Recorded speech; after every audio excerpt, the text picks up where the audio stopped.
on the website.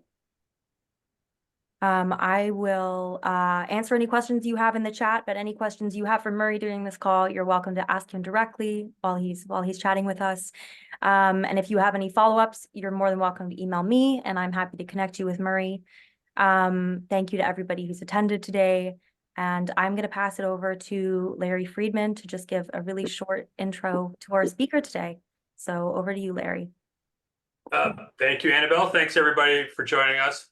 Special shout out to Customs guy Larry Hansen, who is new to our webinars. So, hey, Larry. Hey, Fred. I'll explain that Fred reference later. But not to take anything away from our speaker, who's running away at the moment. Right, he's back. Okay, all right. So Murray Coffey is a lawyer with 30 years of experience, starting in the mean streets of Chicago in the Cook County's Assistant Public Defender's Office. After that, he spent 22 years in as a chief marketing officer of multiple law firms, including some very large law firms in Chicago and elsewhere. He's now located in Texas. I have known Murray, there's a large gap here, but Murray and I go way back to the very early days of the internet, when I was trying to convince the partners in my office that a website was a thing we should have. Imagine how far back that is. And Murray was part of the team at the company that we used to help put together the first website that we had, which was a slog trying to get everybody to buy in. So he's got experience with marketing, law firm marketing, and all sorts of issues of law firm management. This came up because I was happy and surprised to see an article that he wrote for Reuters on specifically on boutique law firm succession planning, and reached out and asked him if he'd be willing to do this. And I am extremely happy and pleased that he said yes, and he's going to share that wisdom with all of us here and hopefully answer our raucous questions. So with that, Murray, I'm going to turn it back over to you. Super. Thank you, Larry. Good afternoon, good morning, good evening. I know we're kind of all over the globe here, so whatever GMT slot you're in, hello. So I want to first thank Larry Friedman. As he said, known Larry for a long time, and it is a testament to keeping your networks connected, folks. That we were able to reconnect with each other. And so thank you, Larry, from the global trade powerhouse Barnes Richardson.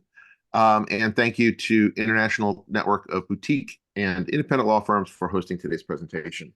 As Larry said, my name is Murray Coffey. I'm the principal and founder of MCoffey. We provide all kinds of different consulting to law firms on a broad spectrum of issues around marketing, business development, growth, marketing department operations, et cetera. And so I'm just really pleased to be here today. So let's jump in. As Larry said, I wrote this article about the topic of succession planning. And the reason I did this was, and this is kind of how my ideas for articles come to me. The reason that I did this is that I was doing some consulting with a number of smaller firms, and I was first of all impressed with the quality of these firms, but also that I saw a thread that was kind of pulling through in my meetings with the partners, usually the founder, and usually then one or two of the up and comers who were partners, maybe had been partners for a while, but were definitely part of the management structure of the team of the firm. And the notion was that the firms were doing well, and I hope all of you are experiencing the largesse of the past couple of years with smaller firms doing well, and I think it's going to continue to do well. I just saw something on migration, billable work migration. It's a different topic. We could talk about that at another time, but it benefits you all. And that these firms were doing well, but that there was a question, and it was either stated or unstated, and in one case it was stated very bluntly to me, that what happens when the founder goes. We've built this firm. We love it. We love what we're doing here. We love the what we've built out, and we are really not sure what happens next. And in fact, yesterday I was on a call with a partner at a very fine firm in Chicago, and he and I had a pretty significant discussion about that. And he was I think he might actually join this organization at some point. So I might be doing a little recruiting for you all. So I wanted to start out with a little bit of demographics. I'm not a big numbers guy, but I think there are some things that are really important to understand about what's going on, not only sort of in law, but sort of in our country as a whole. Every year, 10 or every day rather, 10,000 people in the United States turn 65. That's a huge increase year over year, and seen as the largest generational shift in the history of the United States, and it has all kinds of impacts. We hear about it in all different kinds of, the impact on the housing market, et cetera. But it's having an especially heavy impact on law firms, both large and small. Lawyers have, and by the way, those stats that I was quoting come from the Department of Labor. Those are pretty solid information there. Lawyers have unusually long careers, and longer than most professions.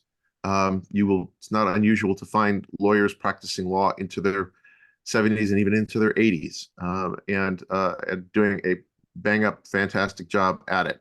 But the financial crisis that happened had an impact that we're still dealing with, and we're kind of that wave is cresting today, and it kind of hollowed out the partner ranks, created kind of a donut effect with sort of younger lawyers who either were dismissed from their firms or decided to go someplace else.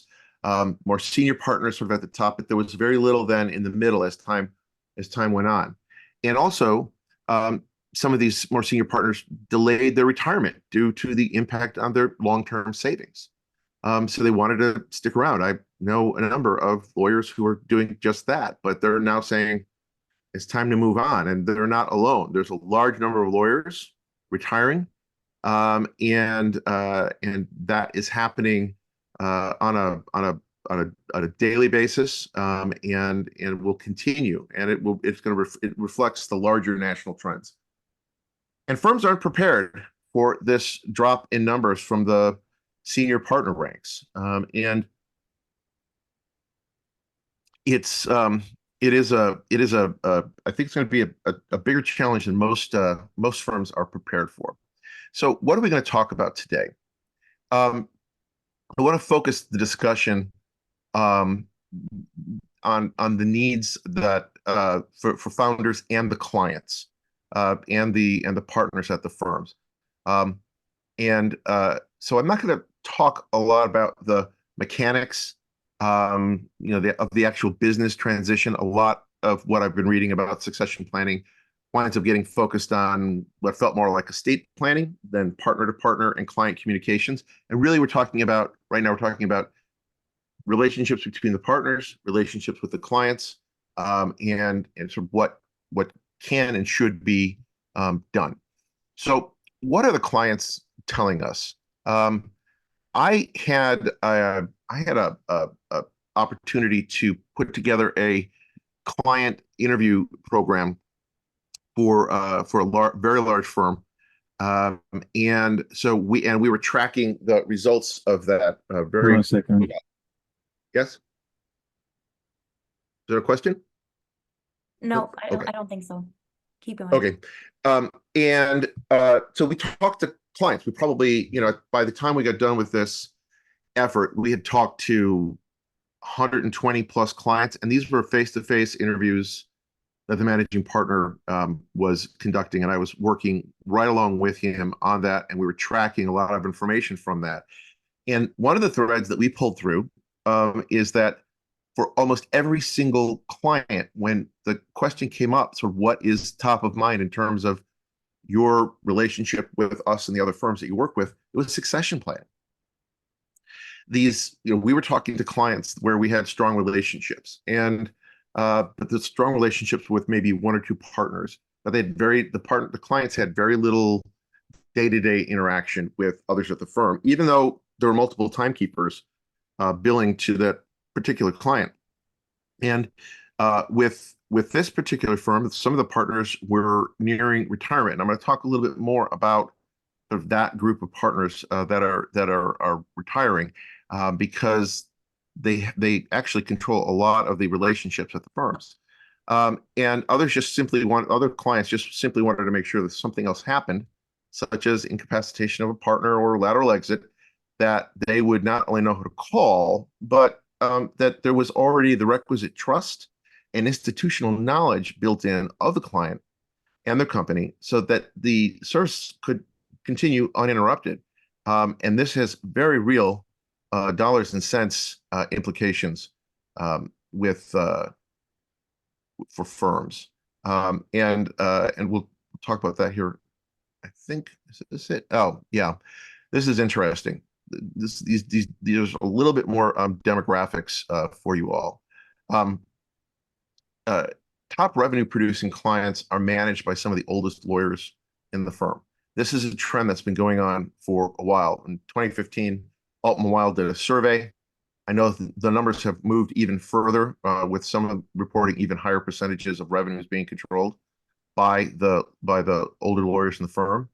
A survey that I did for a firm that I was doing some consulting with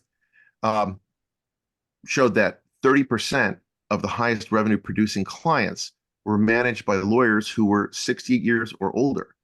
And we were doing a forecast on what that number would look like in the next 5 years.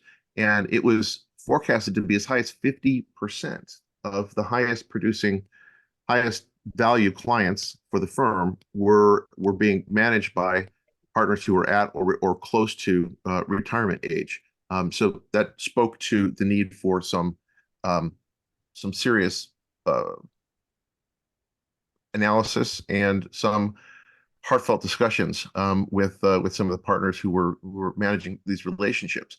And the thing is, the clients know all of this as well, and also your competitors, and they're watching.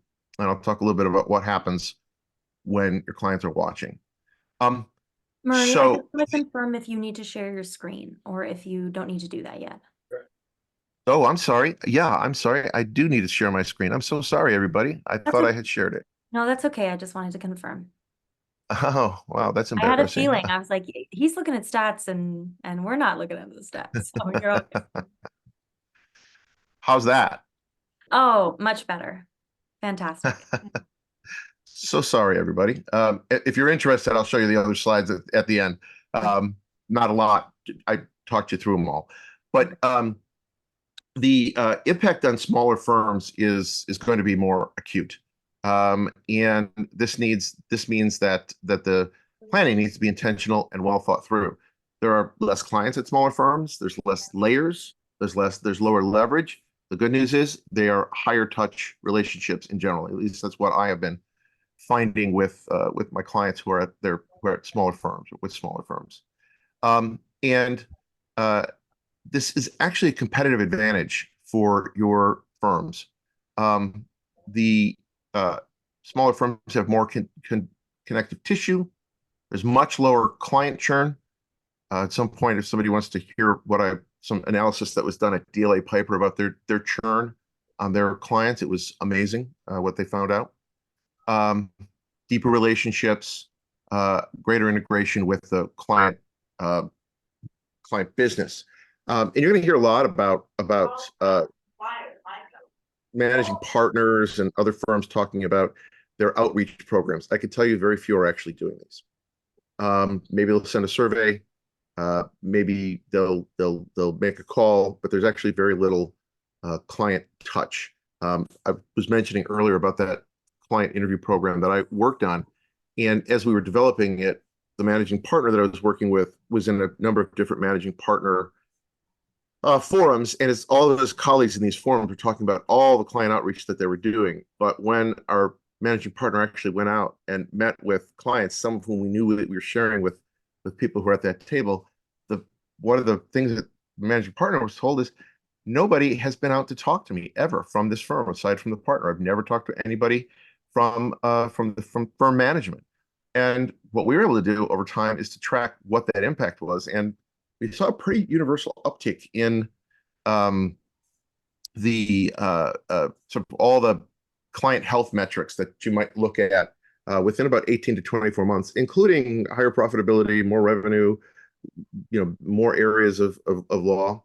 So I think that as a smaller firm, conducting something like that, and we're going to talk a little bit more about this, conducting a client outreach program, especially around your succession planning, is a major competitive advantage, and because firms aren't doing it.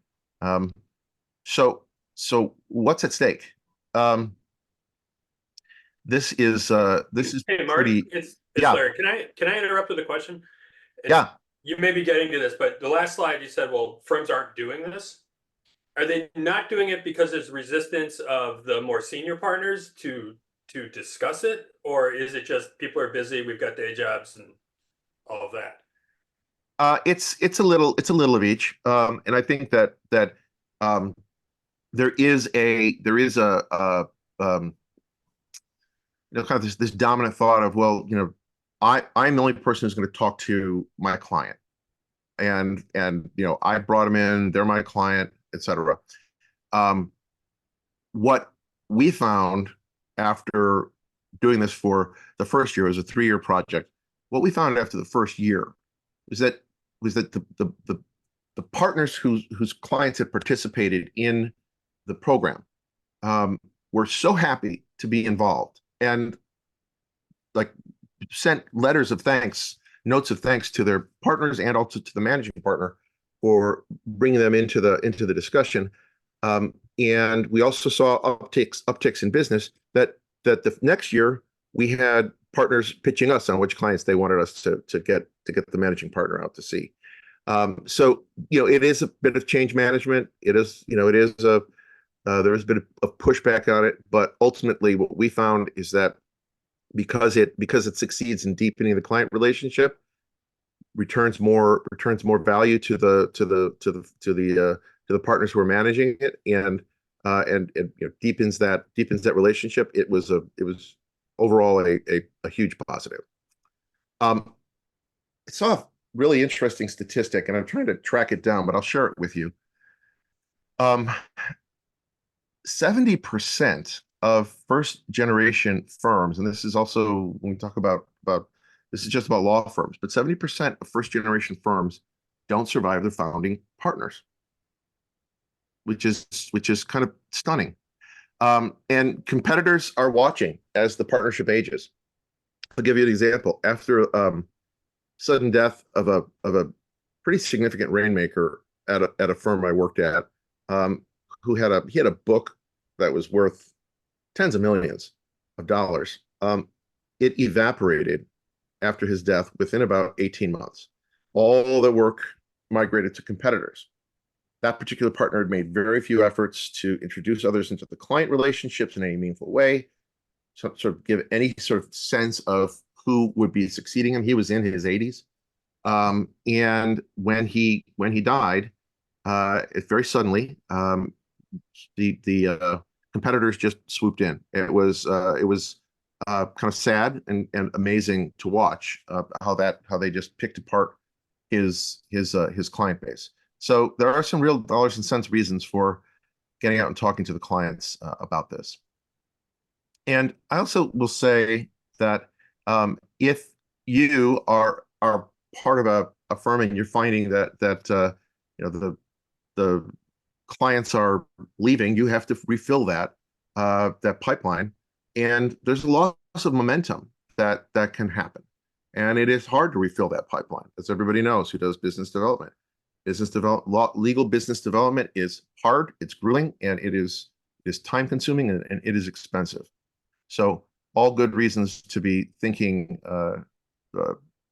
strategically about what's next. So how do you get started? When I talk to my clients who are looking at this, and for example, that client I was telling you about from yesterday, what we talked about is that he needed to sit down with his fellow partners, the next gen partners, and talk about what their thoughts were for what was next with the firm. And you need to agree on an approach to the founders, and with as much consensus as you can. And you owe it to be direct with the founders. These people are, and I know looks like we've got some founders on with us today. You're entrepreneurs. You're small business owners. You built something special. You poured your heart and soul into it. And as with many small business owners, you very much want to see the business continue. And at law firms, keeping the business continuing, this means keeping the clients, maintaining your brand, and pursuing new work with the benefit of the existing platform and reputation. Your clients are planning for the future. There are succession plans. Every corporation has succession plans, and so they're planning for the future. And they want you to be doing that as well, and they want to know that you're doing it. And it's a real positive. So what if it's hard to get started? And these are not easy conversations to get started. Open any discussion with gratitude and thanks. You're part of something special. Be ready to answer questions about timing and transitions. Consider looking at this as part of a broader strategic discussion, and possibly bring in a professional facilitator to help with these kinds of discussions. And I'm not pitching myself here at all. I've worked with facilitators and I've seen what they can do. These are not strategic planners. These are people who find ways to pull threads that can open up deeper conversations about the future direction of the firm. And it's very helpful to have somebody who is a professional guiding you through this kind of discussion, and keeping everybody focused on the task at hand. I've worked with a number of them, and some of them can transform organizations. So once you've had this conversation, once you've sort of said, hey, we need to start this planning, it's time to think about which clients need to be part of this process. Not all clients can be part of the process, and you need to identify the critical clients. You probably have a list of those critical clients in your head already. But I would strongly suggest being strategic and asking yourself, is this critical client, a client we can keep for 3 to 5 more years? Is the client similar to other clients you want to acquire? Are the clients in healthy sectors that are growing, or are they in sectors that are contracting? And then focus on worthy clients. And what do I mean by worthy clients? This is something that actually comes out of Alas. I read some articles by some of the insurance folks over at Alas, talking about how firms needed to insulate themselves from legal exposure by thinking about worthy clients. And I thought that was a great notion. So what is a worthy client? Are they paying on time? How much discounting is needed to retain their business? What is the realization looking like? Are these profitable clients? Not revenue generating necessarily, only revenue generating, but actual profits. Are you making money on this? Do they have areas in which the firm could represent them in, but is not doing it at this time? Or maybe they're just too high touch. Sometimes there are clients that require too much of your time and attention. And you'll narrow down the list pretty quickly with this. So the next big important piece is engaging the clients. And as I discussed earlier, this is going to distinguish you from your competitors. Clients really like to be brought into the discussions. Explain to the clients what you're doing, meet in person if possible. Bring the founder with you if possible. Be upfront. I'm sorry. Hello. Nope, you're all good. Oh, be upfront with them about the reason for the meeting. You want to gauge the relative level of satisfaction with the firm. You want to discuss the firm's succession plans, especially as it relates to the client's representation. And believe me, this gets asked. Make sure the client understands you're not getting billed for these meetings. We found that out pretty quickly. The clients want to make sure they weren't being billed. To the extent possible, have these meetings in person. Even if there's some cost in doing so, the clients will appreciate the effort, and you'll come back with a lot more information if you're doing it in person. And bringing in the founder, that's going to help the transition go smoothly, keep it from looking like there's some kind of takeover going on at the firm.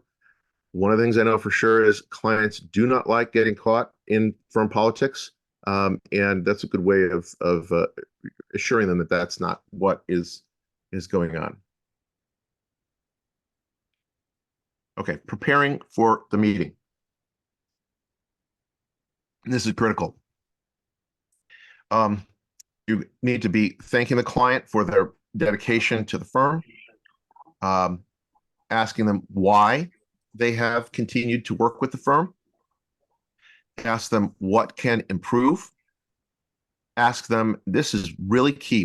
This was a question that gave us such insights into what was going on in the marketplace. Ask them about innovation at other providers, whether it's another law firm or whether it is a consultancy or a accountancy that they're working with. You'll find out some pretty interesting things about innovation or what the client believes is innovation, and that is some key intel for you in your planning as you go along. And then finally, really engage them in a discussion about the approach to the succession that they would like, what they would see as being a way to approach this. That you should come in with at least enough of a plan so that you can have a discussion, but not so much of a plan that the client does not feel that they've got a voice in this. They want to have a voice in this transition. And they want to know how long it's going to be. They want to know who they're going to be working with, and they may identify who they'd like to see as the next person in the relationship, and it may be different than what you as the partner or the founder may know. You may get some pretty good insights into what the relationships overall look like with this particular client. And then after the meeting, this is kind of basic hygiene. You send a thank you. You send out with the thank you. You put together any detailed action items. You ask for feedback on the meeting, so that in your next meetings you've got a way of bringing your learnings from that meeting into another meeting. And then finally, you have to implement, and this is crucial. If a client in one of these meetings says, "Oh, hey, I really, I really need you guys to do something different with your billing," for example. Okay, the bills are coming in and they're a headache. That's a great opportunity for you to provide that client with exceptional service, but you've got to do it, and you've got to implement it. And if you have the meeting with the client and there are action items after it, and the action items are left undone, the client will feel that they've had their time wasted. And so this implementation part is absolutely crucial. Murray, may I ask a question? Absolutely. Thank you. A couple questions. Kind of, this is very helpful about the once the successor and the founder have kind of come together for an agreement, how to deal with the clients. I guess stepping back, I'm wondering, in trying to help build a junior partner into someone that can be a successor, looking down the road for the next few years, for example, are there important steps or topics or trainings? I mean, I can think of a Yeah. bunch of stuff, but I'm curious from your perspective, what, yeah, any ideas on that point? Sure, absolutely. And what I've seen where it works well is if there is a very intentional effort on the part of the relationship partner to bring that junior partner or mid-level partner um, into the discussions with the client, making sure that they're getting the requisite face time, but high value face time, not just chit chat, but leading projects, leading efforts, and I think increasingly, if you're going to invest in training and some kind of professional development for these partners, there's some great leadership training that is available, and leadership trainers that are available. So not BD, not marketing, but leadership. How to lead the relationship, how to lead your partners, and which will lead to more business. But one of the things that law firms often fall flat on is that lack of leadership training. They think people are going to pick it up sort of osmotically, and it doesn't happen that way. So I know you all have limited resources.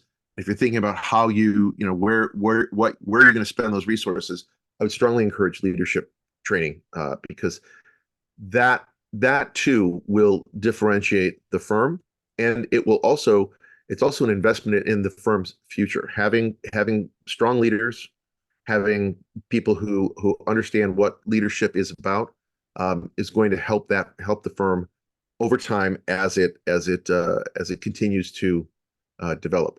And it's not natural. I mean, there are some people who are natural born leaders, but they learned it. They learned how to be leaders. They probably learned from somebody. But that's what I would say. Thank you. Absolutely. Okay. Now what? You've had the conversations internally. You've met with the clients.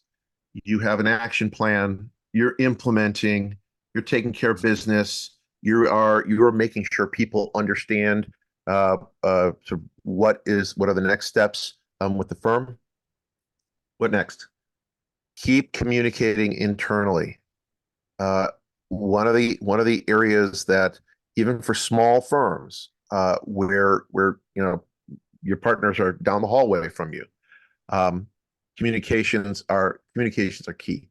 How things are going, what's happening with these particular clients, communications amongst all the partners about what's happening, and also with your up and comers, and they may not be partners yet. They may be senior associates. They might be folks who are in the pipeline.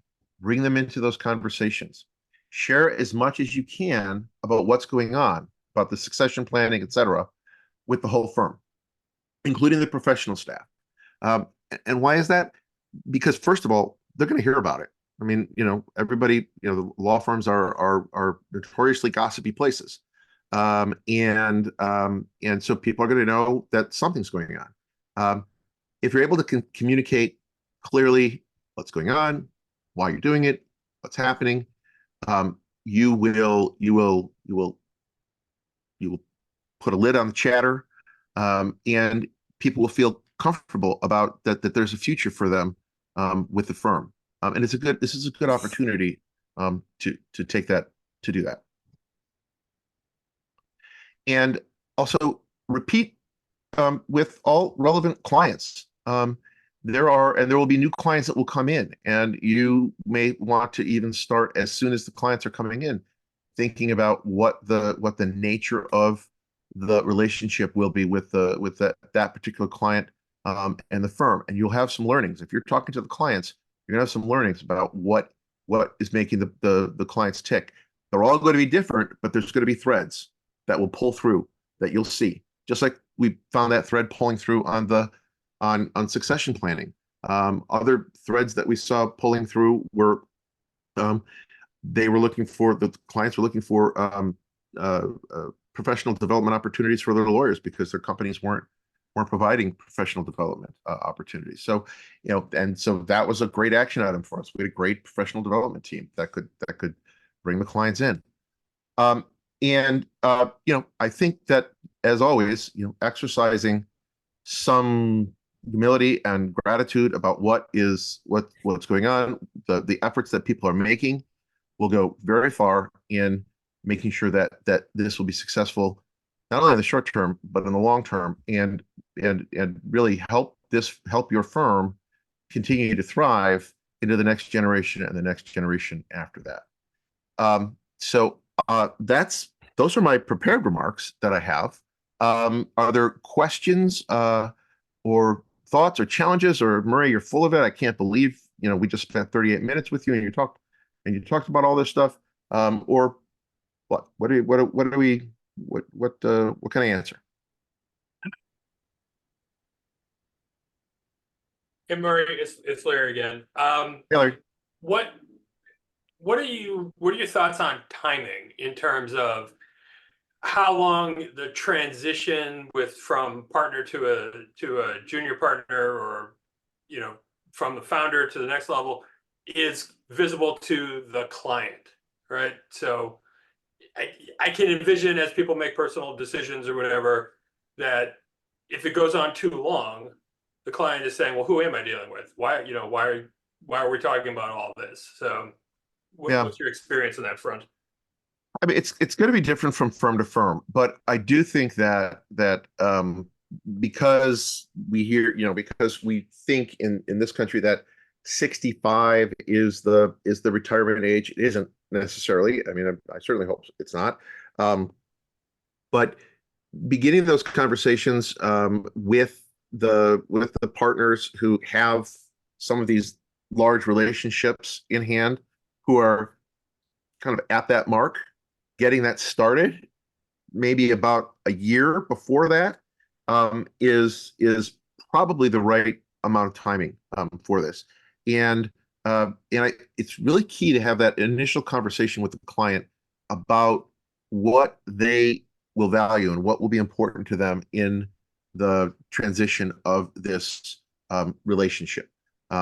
Because there are many clients who are going to tell you things that you're not expecting, and you'll hear some things that you're not expecting, and so and it also might say, well, we need to make some lateral partner acquisition decisions here based on what we're hearing from the clients. I can tell you how valuable talking to the clients really is, Larry. It's and it's not something that a lot of firms do.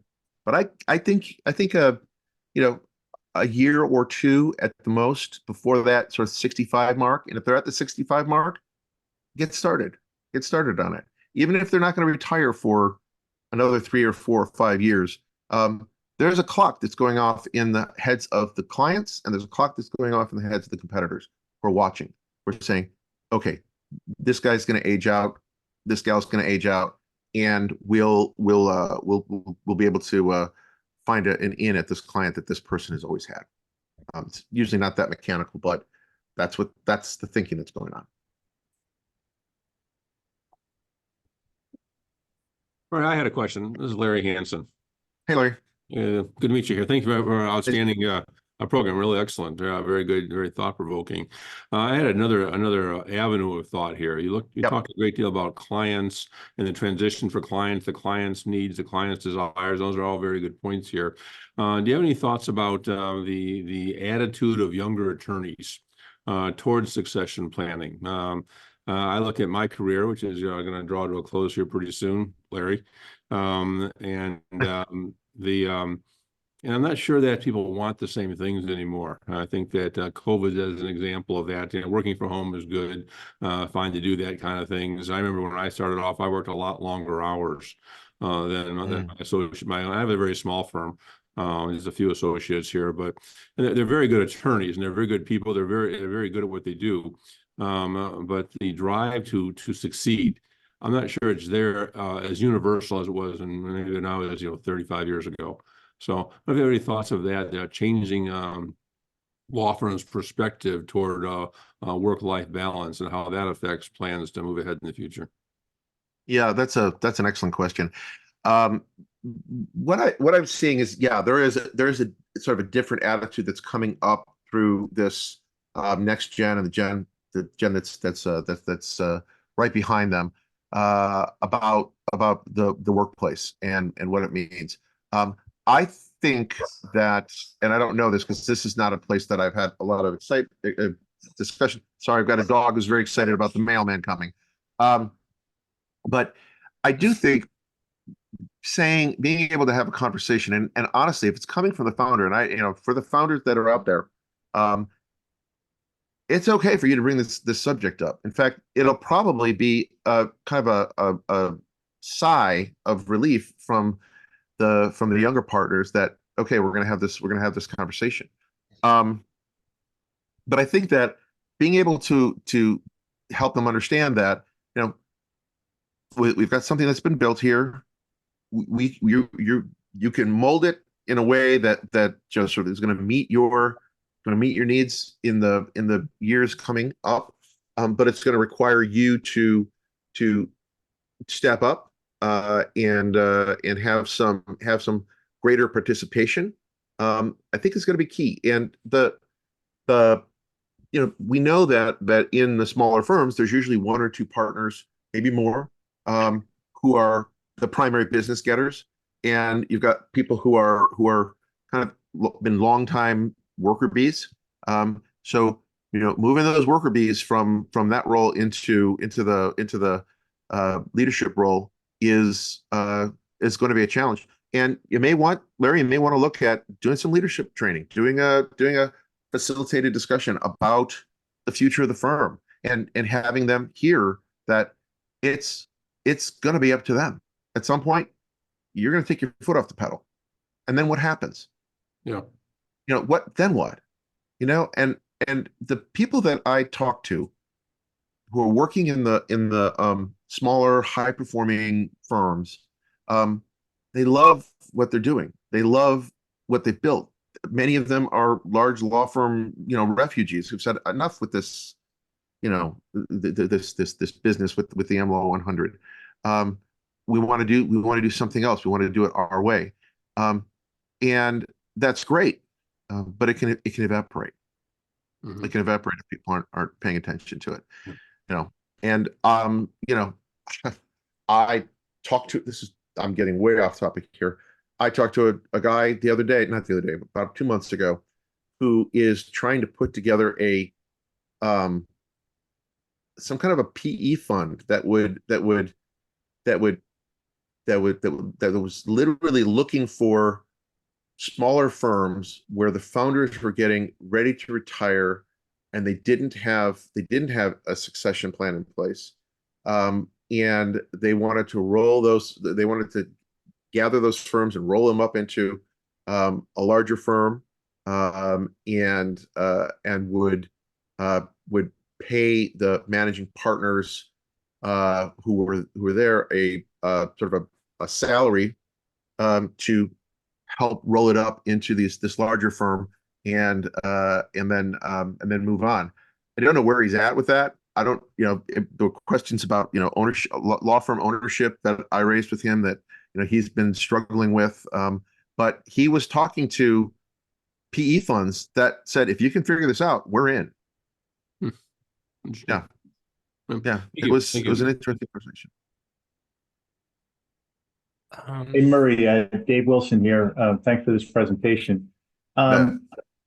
You haven't talked about the money piece, and I'm curious about that because I know a lot of accounting firms have a whole system set up that as I leave, if the business stays, I get some money thrown off toward me. But when I presented that to my younger partners, they looked at me like I was trying to, take their wallet out of their pocket, right? So I was curious about, is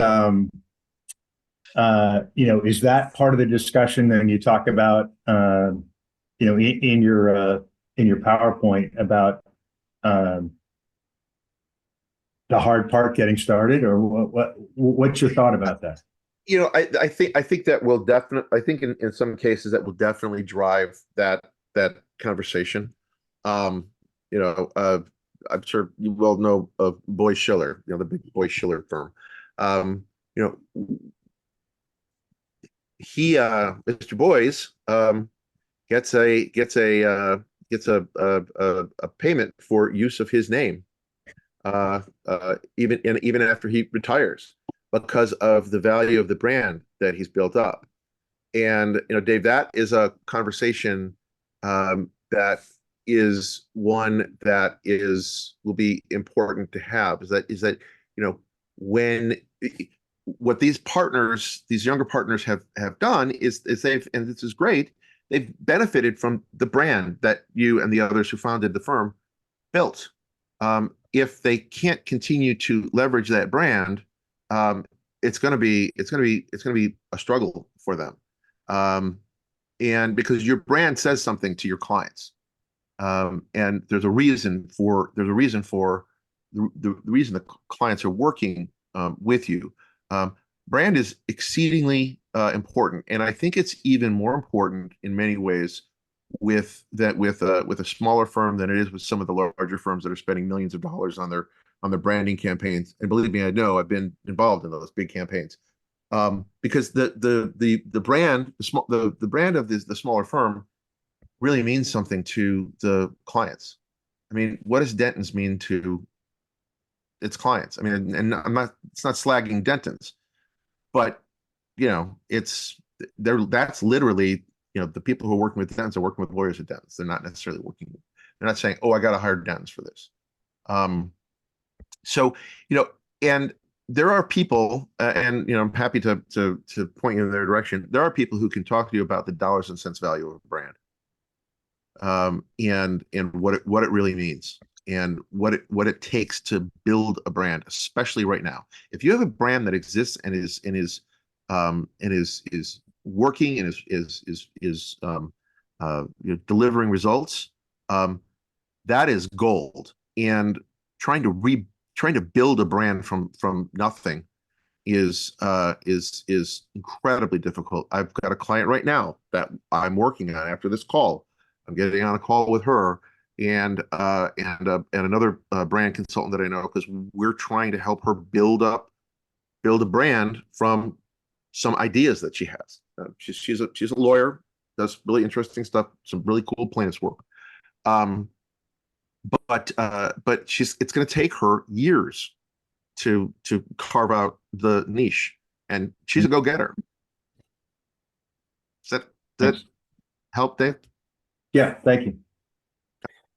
Murray, in the context of real smaller firms, boutique firms, and I'm wondering about backup plans, because there might be a particular successor that we try and build and groom, but anything can happen, and if that succession does not succeed, you mentioned the PE fund, but are there other, or maybe you can say a little bit more about a lateral partner, or are there steps to take to also have the firm in a good position to be a good acquisition for sale by another larger firm? Any thoughts around these other? Yeah, that's a whole other topic about acquisition. And the key is practice mix, profitability, and client relationships. If you're a good target, if you can deliver, if you've got sort of high scores in all those areas. I'm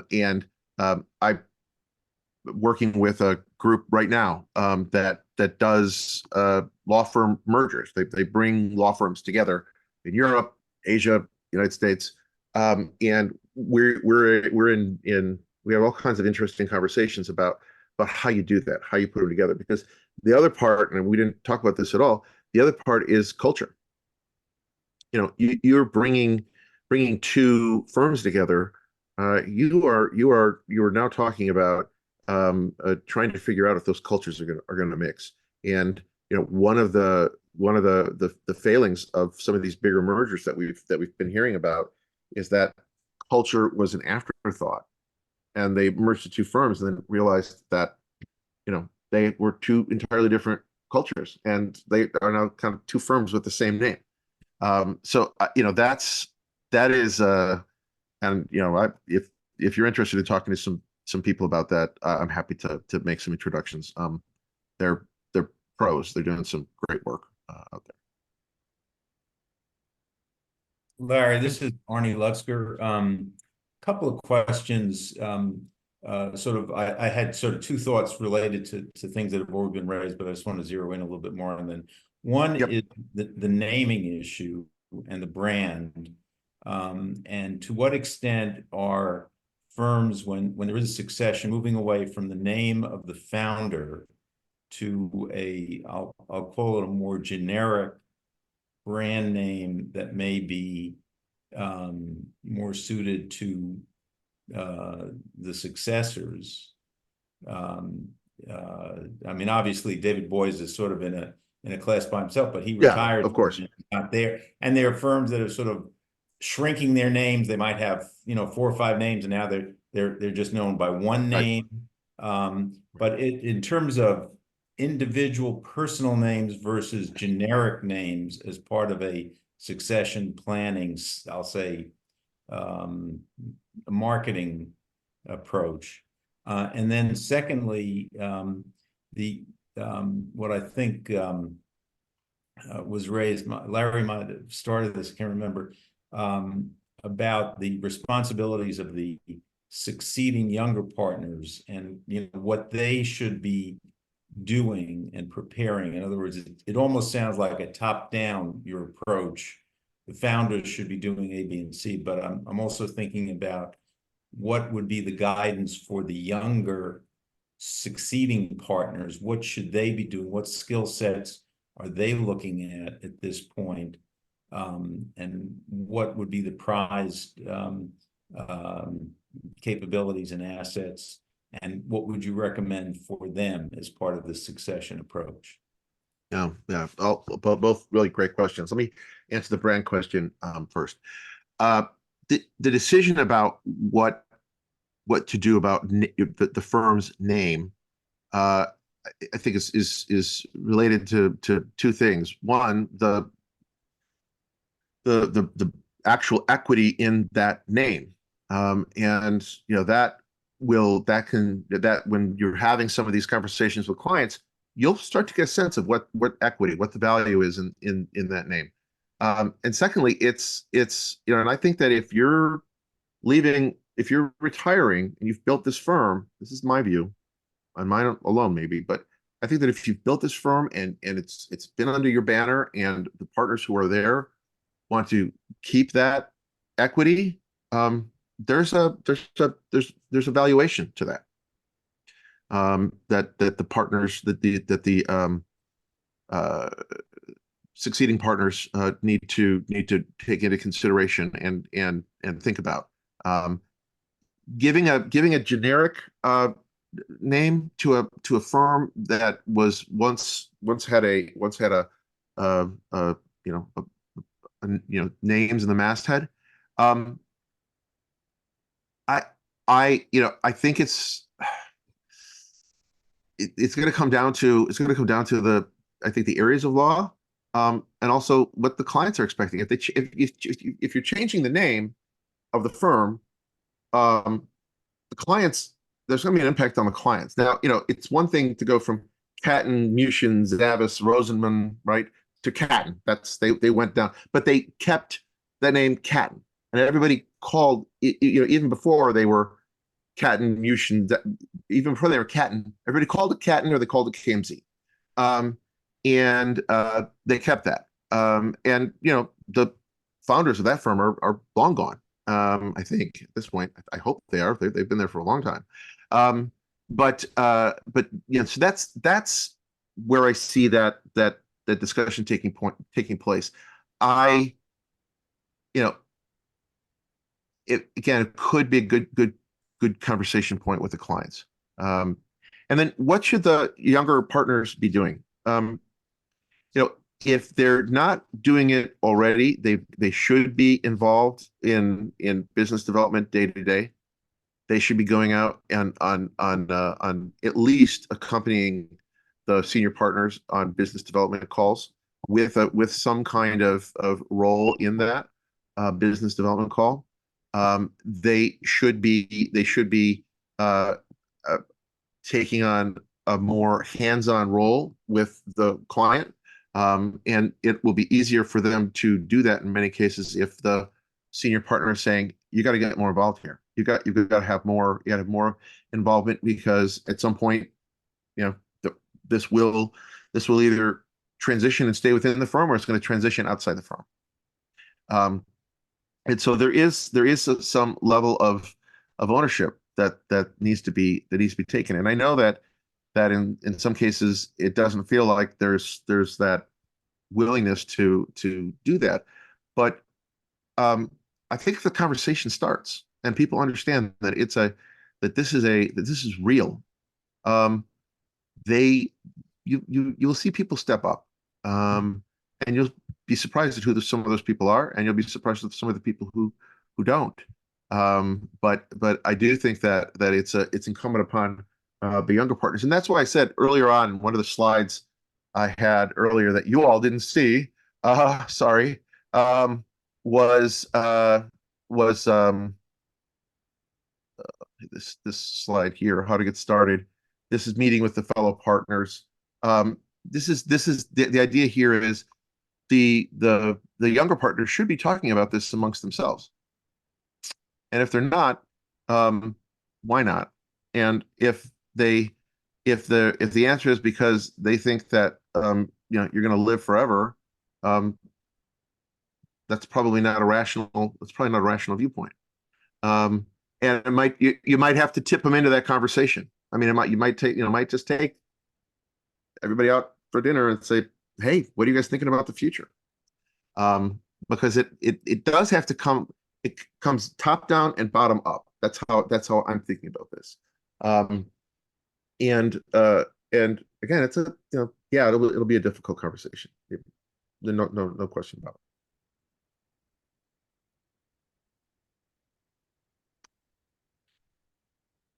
Okay, well, if there's any other questions, please, Annabelle has my contact information.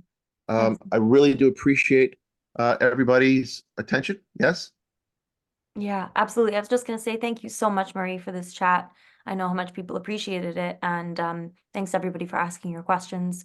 If you have follow-ups, you're welcome to send them directly to Murray. His email's at the bottom of the screen, or you can send them to me. I'm happy to pass them along.